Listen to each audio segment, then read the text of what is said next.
My name is Monk Rowe for the Phileas Jazz Archive, and I'm very pleased to have Orrin Evans with me today. And you're a well-traveled performer, but I think I can safely say you've never been in this particular spot before. I can agree. I mean, as far as New York goes, for me, definitely the city, then Albany and Corning, but this is my first time here. In Utica, New York, and looking forward to the performance tonight. You'll be playing with some people you know, but some that you don't. Mm-hmm. Audience members are sometimes intrigued by that. How do you put on what can look like a rehearsed or like you're a band, Mm-hmm. and you're not really a band? How does that work? Well, we are a band for tonight. And, you know, I do hear that a lot. You know, well, you just joined them? Oh, you've never, and you guys just met? You know, those kinds of things. But I guess that's what we've been doing all our lives, practicing performing music. So then if you're all speaking that same language, you know, and that language is the language of music, it's really easy to sit down and play with some people that speak the same language. Now, sometimes things happen where the you know, we might speak a different dialect. You know, we're still speaking, you know, the same language, but some people say, you can tell, oh, you're from North Philly. Oh, you're from the Bronx. Oh, you're from down, you know, and you have a different, you know, swagger about you. So when you play with a new band, you know, for me, that's what it is. No matter what, the conversation is going to happen because we're all speaking the same language. No different than us right now. But because I'm from Philly and Reggie's West Virginia, and, you know, we have all these different places, the fun part is figuring out how we, you know, we speak the same language and we understand each other's slang and stuff. That's the fun part of it. There's a certain etiquette to a jazz performance, and can you learn that in jazz school? It depends on who you're learning from, you know? I mean, when you think about people who teach the business of music, if there is a course offered at wherever you are and they have a business of music course, sometimes it's taught by someone who had 4 gigs before they got that position, you know? And sometimes it's taught by someone who's had, you know, a touring career already. So then they can share things, you know, that the other person didn't know, you know, or doesn't know. So really it just depends on who you're learning from in school. Now, if you're out in the, you know, out in the world, and because I always say I went to the University of Streets, because I went to Rutgers University, but I learned so much from just playing and being a part of the scene, and from people like Bobby Watson and Ralph Peterson, Ralph Bowen, and all these, Shirley Scott, Trudy Pitts, just people that I was around in the neighborhood, and being in the street, you know, being on the bandstand, being out there checking it out. So there's some things you can learn, and if you have the right professor, you know, like someone like Ralph Peterson who teaches at Berklee College of Music, they're getting the best of both worlds. He's toured the world, and now he's teaching, and he's still touring the world. So those students are going to get some of the things that the other students might, you know, other students might not get. I was looking at your website, which is very informative. It was clear to me that the music you create didn't come out of a vacuum. You mentioned your parents were artistic, and can you tell me about your home atmosphere and how it might have affected your career path? Well, first, my father was a playwright and a full-time teacher, teaching African American studies for 35 years. Taught at Princeton, taught at Trenton State, and taught at Rutgers. One of the reasons I went to Rutgers. He wasn't there when I went there, but that's one of the reasons. So that I got the best of both worlds in that situation because my father was an artist, was a playwright, and he also taught school. So I had the importance of education, but I also was like hanging out with him, you know, at different events and meeting some great actors, and I just had a really good time being a part of that. And on top of that, my mother was an opera singer, so and also an educator. So I grew up in that environment, and they stressed the importance of the arts. You know, we would have, you know, little cabarets in the house where my mother would invite a piano player and she'd sing. They'd have parties in our house. And I was at like little nightclubs. My mom would make little card tables, you know, put them around the house. And it just, that kind of attention to detail too is something I really gathered from both of my parents, you know. And it just was a great environment, you know, to grow up in. And even my parents ended up getting divorced when I was maybe 11 or 12. But still, you know, that was already in there, and my parents still came to all my gigs and were so supportive. So I really had a great time growing up, contrary to, you know, what people may think from a, you know, broken home per se. Yeah. But, you know, I guess the best way is the home never broke, you know. It never really, and I had my brother who had introduced me to a lot of music, and then my sister who, between dance and acting and now is a high school principal. So it's like everything was happening around us, you know. The only thing that wasn't happening, my dad wasn't fixing too much stuff. Wasn't that kind of dad. Right. There were a bunch of, you know, projects around the house. I can relate to that. Exactly. That's why I call contractors now. The part about, you said your brother used to take you on his bike to your first piano lessons. And it got me thinking about piano lessons and how they relate. And I wonder, can you recall when you first encountered chord symbols? And then what do I do with these? Without a doubt.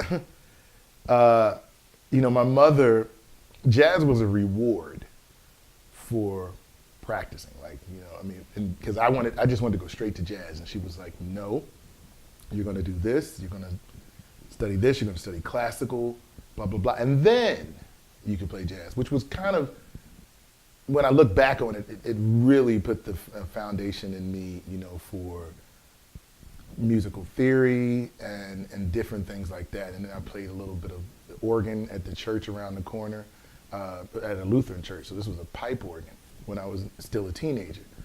So while I was doing that, that's when I guess you could say the jazz bug bit me, you know, and because I would hear, but it was through the theater and musicals.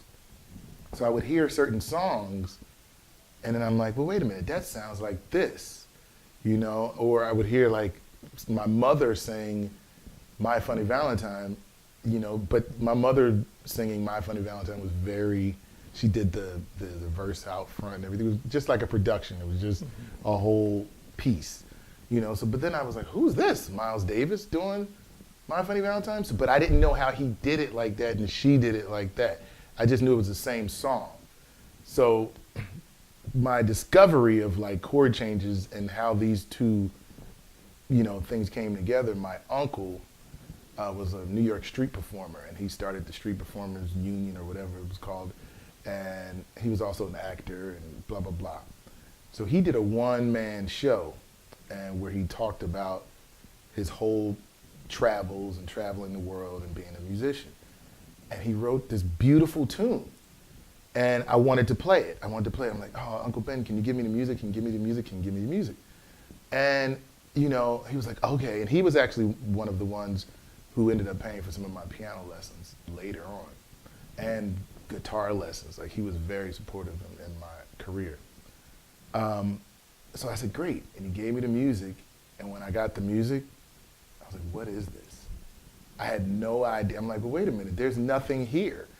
You know, and it was chord changes and the melody. A lead sheet. Like a lead sheet, Yeah. you know, and it had some other little, but I was like, this is not what I heard them play, you know, and that was my first intro into what a lead sheet was and what the chord changes were.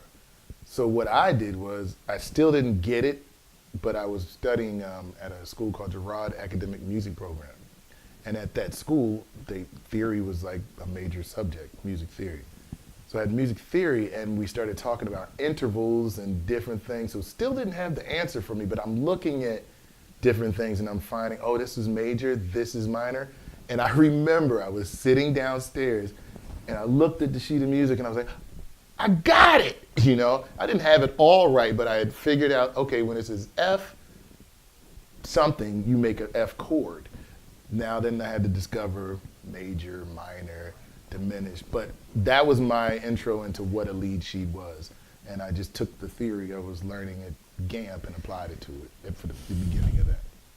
Did it help that, I would guess in your classical studies, you had learned your scales. So that must have helped when you go to figure out the chords, Definitely. right? Yeah, definitely. That was and then once I got to Rutgers University, studying with Ralph Bowen, I learned, I was coming from a major minor world. That's all. It was like major, minor, maybe a diminished scale. Like that's all I really knew about. And he opened my ears and my mind up to a whole world of sound and sound possibilities through building them in a scale. And I learned, and I still go back to it. You play it, but it's good to go back to it and just like study it again, because then it comes out a different way. Because you're a different person. I'm definitely not the same person that I was at 18. Mm-hmm. So now going back and looking at some of that material and then applying it to what I'm playing now, it's just a constant evolution. Yeah, evolution. And your I got it moment with your chords, did you have a similar moment with your career?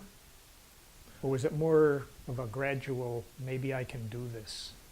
Well, I will say it was, I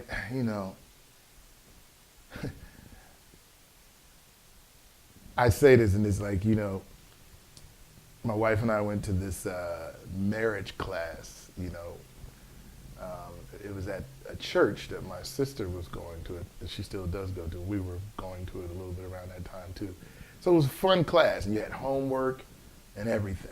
And there were maybe 10 or 12 couples in there. But one of the things that stuck out, like the first day, they're like, divorce is not an option. Like, if you're taking this class, divorce is not an option. And I always loved that, and then, so I apply that to my career when people say, well, there was nothing else I thought about doing. Not playing music was not an option. I think the moment that I discovered I was going to do it and it was going to be something that I could make money from was the 7th grade, at that same school, Girard Academic Music Program. I had played and when I was living in New Jersey, because that's where I'm originally from, I played the piano and everything. But then when my parents split, I moved to Philly with my mother. And we moved to this block that had no kids. But we came from a block that had kids for every age, all the way up. And I was always riding my bike, that's what I wanted to do. But when I moved to Philadelphia in the 6th grade, and I started at the school, the only thing I really could hang with was the piano. There were no kids on my block. I didn't know anybody, so I was like, what am I gonna do? Well, I know I can play the piano a little bit, and I was playing the piano in New Jersey, so let me start messing around with this piano, and my uncle was a jazz saxophonist, so that's who we were living with at the time. So when I got to Girard Academic Music Program, that would be the moment when I, got to this school where everyone was a performer, there were singers, it was like Fame, except there was no dancing in the hallways or anything like that. But it was definitely the moment where I was like, wait a minute, this is what I want to do. Now, I didn't know it was going to be jazz. I didn't know. At that time, I was thinking about conducting. I was thinking about going to Boston Conservatory. There were so many different things in that process. Were you influenced by the pop music of the day? I had a quick answer and then I thought about it. It was a part of my life, but the music I enjoyed playing and the music I wasn't making a connection of New Edition and John Coltrane at that time. You know, I was just listening to John Coltrane or Miles or Oscar Peterson. And really, I couldn't deal with John Coltrane at that age either. I wasn't ready. So it was like Oscar Peterson, just, you know, people. And if the record had originals on it, I couldn't listen. I didn't know. I had to relate it to the show tunes that my mother was telling me about. So I would only get records that had standards on them. Well, you know, that's and really interesting. because I had no idea. I couldn't really understand what was happening unless I could apply it to, for me, something I knew. But the New Edition and Earth, Wind and Fire and all those songs, that was like car music and cookout. I never really thought about, hey, I could play that tune and it can, you know, in a jazz form. And now I'm doing that in the last 10 years. I wish I really had thought about it, honestly, when I was younger, but I didn't make that connection.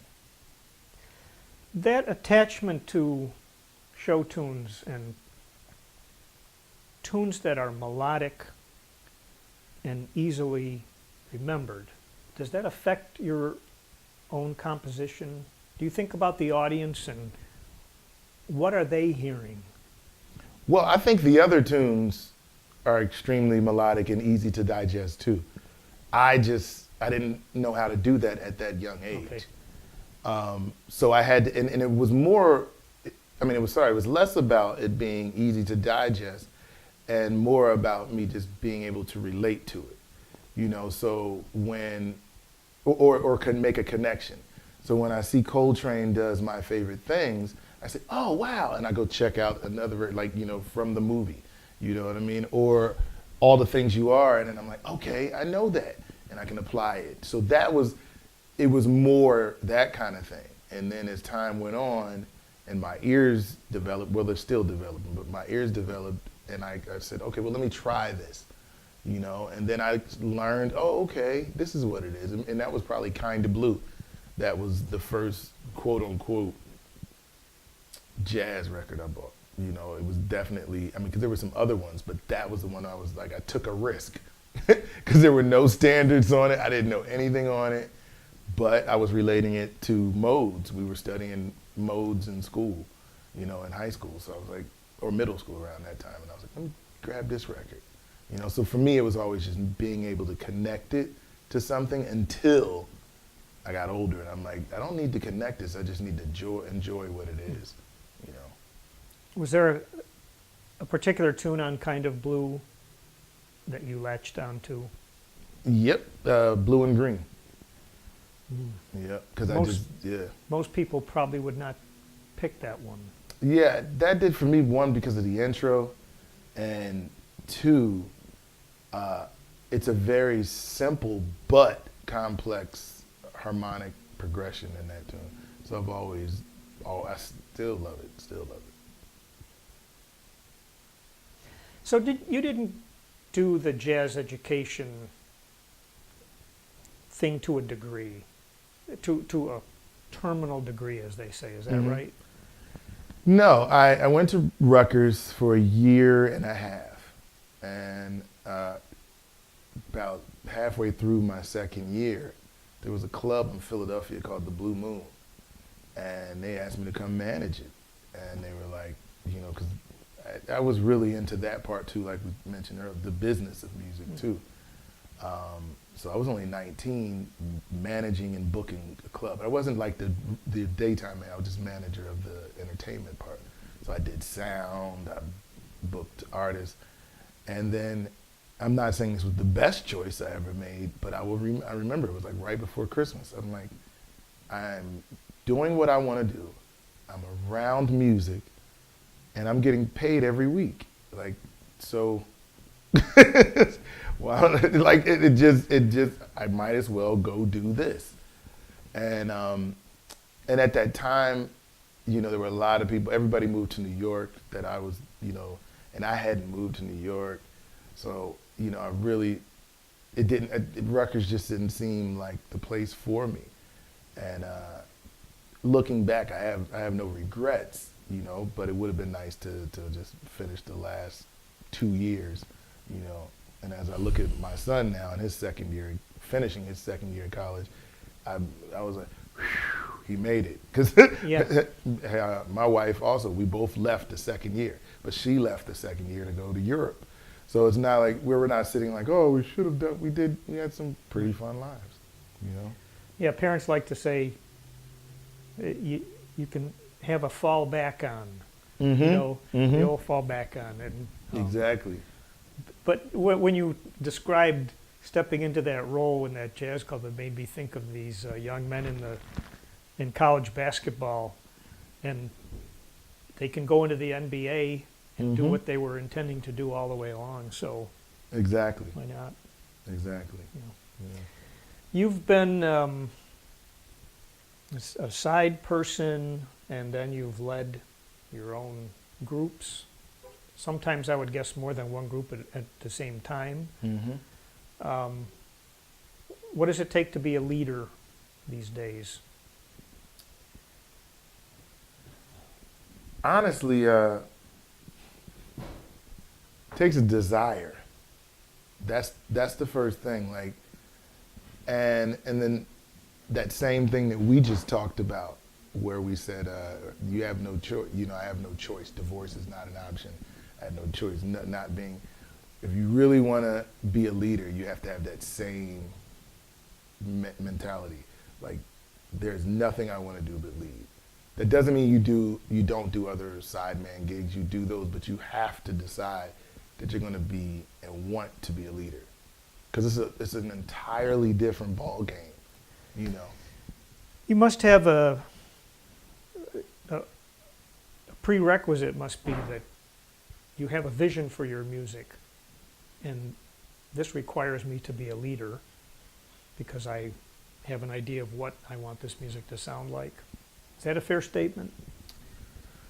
No, because I think you can have an idea of what you want the music to sound like as a sideman.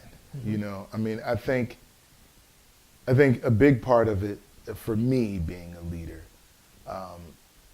it was I was always a creator. I wanted to create my own gigs. I wanted to, maybe it's the Aries in me where I needed to be in control. Whatever it is, I enjoyed that part. But it comes. It's not easy, you know. I said around tax time this year, I said, you know, because everybody says, why do you talk about the difference between the leader and the sideman? Look, you wait till the tax time when you have to explain who you paid, how you paid them. You have to track all of that. There's not just, oh, I showed up and I had my tunes and I got to play them. You know what I mean? It's a whole different ball game, you know. A friend of mine said the other day, I'm a bass player, you just call me and I show up. And I understood what he meant, you know. It's just like, there are certain, as a side man, he felt that for himself. I'm not saying I agree with that all the time, but sometimes as a side man, you learn the music, you show up. And I'm not saying that's easy, but that's what you do. As a leader, sometimes you gotta write the music, show up, deal with the promoter, deal with the audience. You're trying to play the gig and you're watching the door to make sure you got enough people to cover like all of that kind of stuff. And then you can deal with the music, you know, which is not always, you know, now I'm learning to manage and flip it, you know what I mean? But it's not easy. It's not easy. And then at the end of the gig, you're like hanging out to get paid. And your side people are waiting to get paid. Yep. Yeah, there's a lot to it. Or now, like, the world is, you know, some people will say, you know, such and such doesn't call me anymore. They must not like playing with me or something like that. A sideman could possibly say that. And it's funny because some of the reasons certain people aren't called by the leader have nothing to do with music. You know, sometimes I'm like, oh, wait a minute, this gig is here, they don't drive. You know what I mean?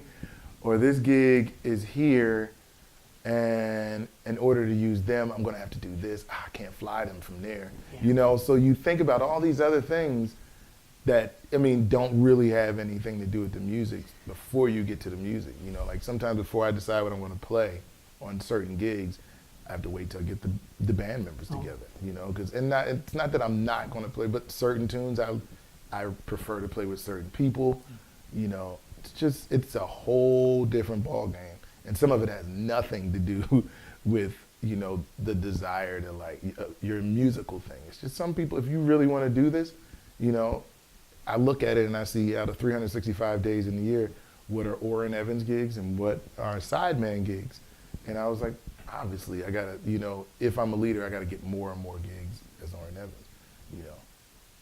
Are there other considerations for you when you're hiring side people beyond their musical capabilities? But yep, I mean, just the ones that are just getting there, the easiness to work with, Yeah. And I don't really, to be honest, I haven't had too many bad experiences with hiring people that I don't get along with, because I can, I can figure out, what makes them happy and try to meet them there. I got a bunch of different personalities that I'm around on and off the bandstand, and I love managing those. So that's another part of, like, if you're not, that's, some people don't want to do that.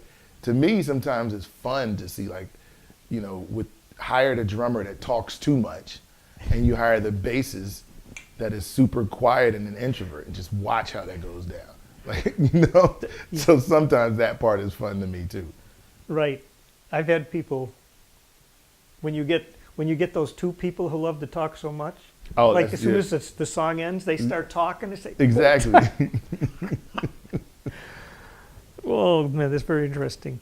Tell me about I want to follow up on something from your website, and you talked about the barber shop in the African American community, and I've heard just a little bit about that, but can you expand on that at all? I mean, that was for me, that was the place where I learned in most things.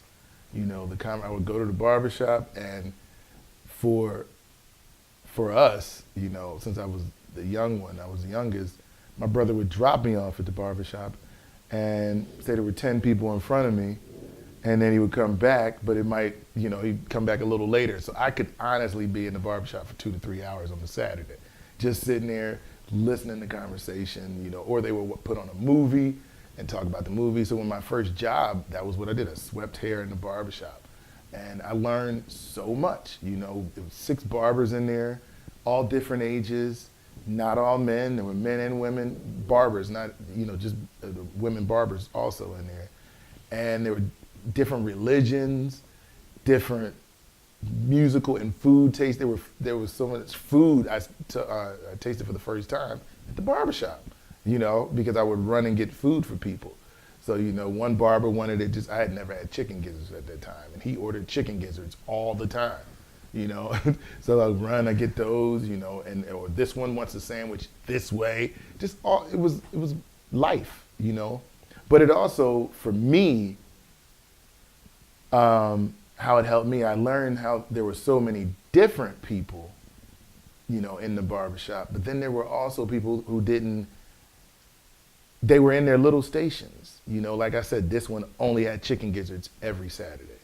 This one took a sandwich the same way every week. This one's, would always sweep his own hair, so I would never have anything to do because he would sweep, he was like a neat freak. So what I learned, I was like, I want to be a combination of everyone I meet. I want to grab little things from everybody, but I don't want to be so particular, that I can't do this if it's not this way, and I learned sitting in the barbershop, I did see a lot of that. You get all the arguments where people were just stuck on their way.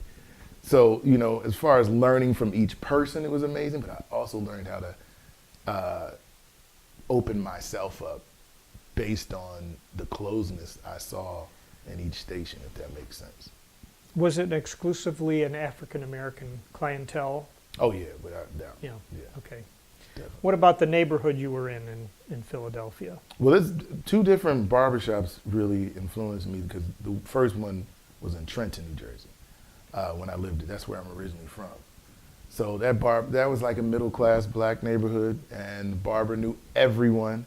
It was the place where I would say I would get dropped off, and it was like daycare, and you'd wait. It wasn't no cell phone or texting your mom or dad saying, "Are you coming?" No, you just sat there and you waited, you know. And then the one in Philadelphia was an area called West Oak Lane, predominantly middle class black neighborhood. So I mean, it was just for me, it was really what I needed. Just even the male role models that were there, male and female. But you know, at that time, my brother was living in New Jersey. My brother's 10 years older than me. So I had my uncle at home, but my uncle, my mother's the youngest of 16, so all my uncles were old to me, like very old. You know, when you're like 11 and they're like 70, a lot of my mom's brothers at that time. So the barbershop also helped fill that void. You know, there were so many just really cool people I met there. Did you see your uncle operating on gigs? Mm-hmm. Yeah. And but an ironic, interesting story. The day we moved to Philadelphia, it was a quick move, you know. So we got to my uncle's house and we were going to move in with my uncle. He was on the road, and so we were there for 2 days with him not being there, which was a little weird for me because it was, you know, you didn't want to touch anything. You're just sitting around like, all, you know. When he came home, I was sitting there in the middle of the floor watching TV.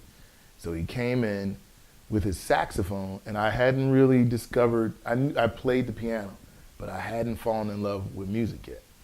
And he came in with his piano player, and he looked at me, and I looked back at him, he's like, "Here, put this in my room." And it was his saxophone. So I took the saxophone, I just walked it back to his room. My uncle never played the saxophone again. He ended up getting diagnosed with cancer and never played again. And from that he lost his teeth, so he never played. I never heard my uncle play the saxophone again from that moment. But I fell in love with music that next month when I started that new school. So I always look at it like he was handing that over to me, you know. And I mean, he didn't even pass until 95, and that was maybe 86. So 10 years he struggled with it, but he wouldn't play. Mm-hmm.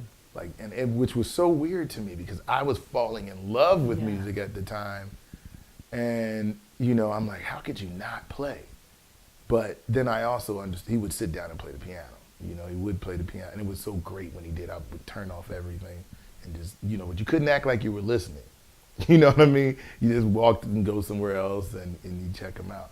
You know, so that was that whole process was really special to me. Just, and I always remember that. I was like, "Here, take this to the room," and whatever was on Mojo was on that saxophone. You know, jumped on me, and I really got into music from that point. A quote from you: "Certain people have forced me to wake up and face my evolution."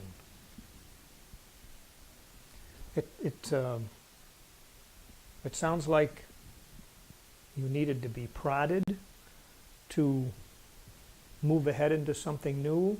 I don't want to read too much into that, but I thought it was a very interesting statement. Well, there's certain people who introduced me to things that I may not have been checking out musically. And certain people came along, you know, and said, "Look, if you really want to evolve as a complete piano player, you know, you might want to check this out. You know, if you really, you don't need to have one Ornette Coleman record, you should have them all, you know." And so I had to really deal with that, you know, and make sure I was evolving, because it's so funny. It's so easy to be in the barbershop, you know, and just say, "This is how I am. This is how I am. This is what I play. This is what I eat. This is what I do." And meanwhile, there's so much out there to check out. So, you know, certain people, along with people in the barbershop, made, you know, really put that in me to constantly evolve, you know. And even now, as you know, driving here today, you realize, you know, you need that little push. And I'm like, okay, I've been doing the same thing for 2 months straight. I need to change it up, you know, whatever it is. You know? What's the same thing? Well, for me, it could be driving the same way, same direction.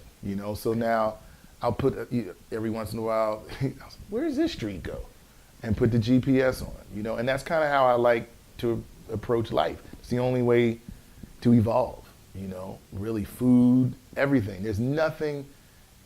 When people say, "What is your favorite?" I don't know if I have too many favorites. I love jazz, and it's probably maybe it's my favorite type of music. Maybe, maybe. But other than that, I don't have a real favorite color. I don't drink brown liquor, so maybe that's one. I just don't. But that's because I shouldn't. There's a good reason not to. Yes. But I just constantly try to try new Okay. new things, and that's what that's about, evolving. There's a tune or video that on your website. I believe it was Beauty, came from that. And the trio is in a club. And I don't know what the tune was, but near the end you guys started playing. I think you started this thing, and the rhythm was like ba-ba-da, ba-ba-da, ba-ba-da, ba-ba-da, ba-ba. And the first time you played it, the other guys were not playing it with you. And the second time they started playing it with you. And by the third time or so, it became this thing. And when people got to the end of the lick, everybody stopped. And there was this glorious silence. And you did it a few times, and then you ended. And I don't have a question here, except that it was really effective. And I guess I wondered, did that happen on the fly? If it's what I think you're talking about, no. Okay. It could have been called on the fly, but it's a part of it's just a part of a conversation that the people in the band were used to having. I don't know if you remember this little skit on Sesame Street, and it would say "mana mana doo doo ba doo doo, mana mana doo doo doo doo." That's really, if you know "mana mana," then you know to go doo doo. That's really all it is. It's a tune of mine that if everyone knows, we play it together. Okay. And it's interesting because everybody, sometimes the drummer may not know it and the bass player knows, so you end up playing, and then you're like, oh, okay, got it. But it's a tune I wrote in college. It's called Dorm Life. It's just a blues. But it's another title on a few other records called When It Comes. And basically that's the reason, the business reason. The first version of the song was on a record label that took the artist publishing. So when I did it on another song, I renamed it. You'll see that a lot, in certain artists where you're like, well, why does it have two titles? Because you're trying to get your song back. Oh. Yep. You've done a lot of recordings under your own name, and I wonder if there's ever a disconnect, like the different labels you've worked with say, hey, that last thing was effective, do another one like that. And you want to maybe move on, evolve.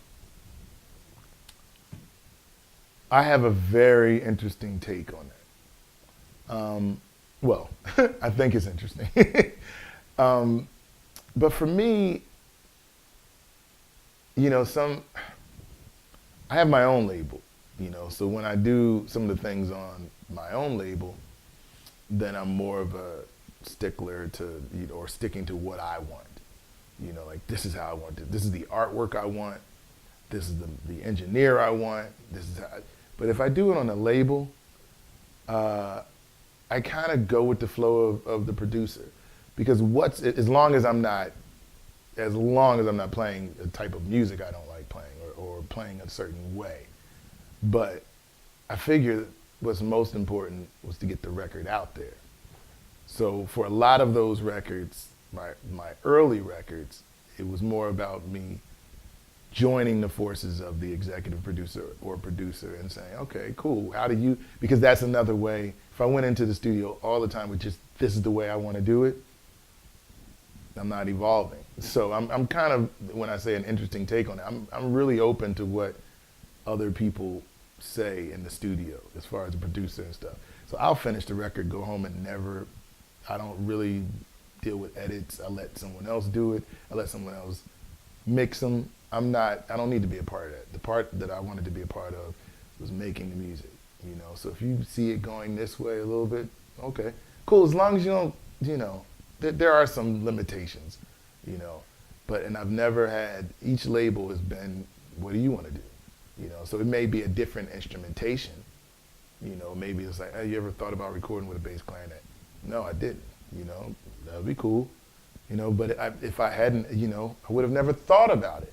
So I'm open to that, to the other, and a lot of artists may not be, but that's also another, I also look at life like this. I'm like, this is now. I got another one. You know what I mean? It's not that deep. It's really not that deep. You know what I mean? We can go. It's just like when people we'll go to that restaurant next week. It's okay. We can do it. It's still going to be there. It's still going to be there. So I mean, I put this record out, and the next one I'm like, all right, I want to do it like that. And it's always the main thing is to have product when you get to these venues, and people want to buy your product. So if you're stuck arguing with a label, or and you don't have a product, and that's more important. So figure out a way to get the product. Okay, here's a maybe fictional scenario. You're at a dinner party, and people are talking about what they do, and the person across the table learns you're a jazz musician, and they say, what are you thinking about when you go on and on? Not you specifically, but jazz musicians, they go on, and they don't have any music in front of them. What's going on? I mean, honestly, having the music in front of them doesn't mean the music wasn't there. It just, at one point, they just memorized it. Which some people are like, you didn't have any music. Yeah, but I had to have some music at one point, and I've just memorized it to make things easier. That's one point that I would probably say to other people, to that person. The other thing, sometimes it's just understanding the idea of improvisation. So some people don't understand that. They think improvisation is, there are types of free improvisation, but they don't fully understand what improv is. And sometimes what is so annoying is trying to have a musical conversation with someone who's not a musician. So, and when they ask that question, that's a musical question that now I have to, it's like, I'm not asking you about drywall, I say it looks nice, So don't ask me the awkward musician question because I'm the only one sitting here. Ask something else. Like, let's just have a normal conversation. So that's what I would be feeling inside. But I probably would just say, I don't know what I would. That's one of the best responses I've gotten. No one's ever mentioned drywall before. But I know what you mean. I love the magic in art. And sometimes when you go to great lengths to try to explain it, personally for me, you take some of the magic out of it. So, yep.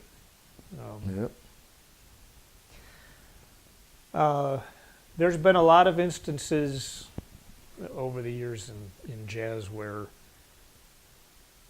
one player gets replaced by another. Red Garland and Wynton Kelly, and then Bill Evans, and so forth. And I've noticed a bit of press about you joining Bad Plus, and it seems to be worthy of press. How do you feel about stepping into a group that's been together for, quite a few years? Well, first, not everything, sorry, let me take that back. First, there's a lot of things out there that are worthy of press that just don't get it. And one of those things could be Orrin Evans. You know, I've been here 20 years doing this. And now there's tons of press about me joining the Bad Plus. Now there's promoters and agents that want to call up. Or now every advertisement, even one for this one, is like the Bad Plus pianist. Right. They actually even put the picture of the Bad Plus up on the advertisement. And like, you know, so I am enjoying, I have this new journey in my life, and I love playing with Dave and Reed, and I'm really happy to be a part of the Bad Plus. But the one thing I have to keep in mind, and I think everyone, I'm going to be doing this 10 years from now, the Bad Plus, and we'll all, you know, we'll all have stopped talking about it, but hopefully just coming out to gigs still, hopefully coming out buying records. You know, it's kind of like when, you know, the special thing about it is that this band has been almost 20 years and never had a personnel change, never. So it's really special to me to be that first personnel change and last personnel change. It's really special for me to be a part of it. But it's also important for, and this sounds so, as I hear it in my head, it's just also important for me, for everyone to know I've been here. You know, I've been here. And I said to someone in an interview, I said, at least I'm a good publicist, because someone said, hey, well, no, how are you going to do the Bad Plus? You're super busy. I'm like, one, I'm not super busy, but I'm glad that you think I'm super busy, because I've been putting that energy out there and advertising myself along with my wife and the website. So it's great that you thought that. Yeah. So I look at it right now as just a beautiful thing that's happening. I've never been on the road and enjoyed it as much as I've enjoyed this. Outside of another co-led group I'm in called Tar Baby, with Eric Rivas and Sheet Waits, I have never felt this home, like I'm home. Wow. And it really does feel good, you know. And now, I mean, we've got maybe since January, so 2 or 3 months under our belt of touring, and we're going out again. And we're playing for the first time in New York next week, which is a little intimidating, you know, for me, but I'm looking forward to it.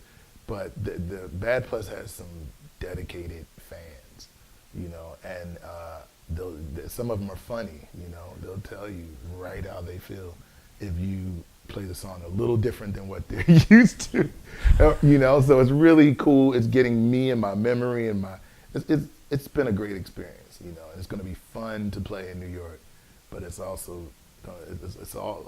also a little undaunting, you know. I saw the trio some time ago, before you joined, and oftentimes during the concert I was mystified as to where are they. And then all of a sudden, bam, they would come together on a lick or something, and I said, well, they knew where they were. Yep. or that they were either visually, or that there was some kind of cue. And it seemed like everybody had 33% in that group. Is that the way that you? Definitely. You know, I mean, I being the new member, you know, it wasn't that I walked right in and took my shoes off and laid on the couch. I didn't do that, you know. I came in and I, you know, asked where the plates were, where the knives were, and, you know, is it okay if I put this, you know? And I'm still doing a bit of that, you know, because it is a new house for me to come visit. But over the last couple weeks, you know, I've realized it's not a visit anymore. I'm home, and I'm starting to figure out where I want to put stuff, you know, and that's you know, that's a journey. And there's gonna be moments where I put stuff right here, And then Reed may come along and say, no, we put this over here, you know? And I can either, at that point, say, well, I like it here. Is it okay? Let's Can see we what try happens. this? Or is it really important for it to be over here? You know? And then Dave will come over and he's like, I don't care where you two put it, you know? So That's terrific. Okay, I'll wrap up with it's an easy question. What do you think of the state of our country right now? that's an easy, you said wrap up with an easy question.